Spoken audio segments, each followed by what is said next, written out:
महाराष्ट्रातील वीज ग्राहकांना दिलासा देण्यासाठी महावितरणकडून अभय योजना सुरू करण्यात आली आहे। 1 सप्टेंबर पासून ही योजना अंमलात येते आहे। राज्याचे उपमुख्यमंत्री आणि ऊर्जा मंत्री देवेंद्र फडणवीसांच्या सूचनेनुसार महावितरणने हा निर्णय घेतला आहे।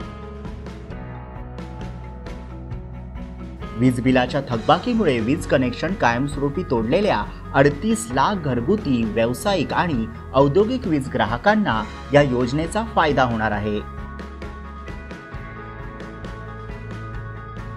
या अंतर्गत वीज बिलाच्या थकबाकीवरील व्याज आणि विलंब आकाराचे एकूण 1788 कोटी रुपये माफ केले जाणार आहेत। या योजनेनुसार पैसे भरल्यानंतर संबंधित वीज ग्राहकाला पुन्हा एकदा नव्याने वीज कनेक्शन मिळेल।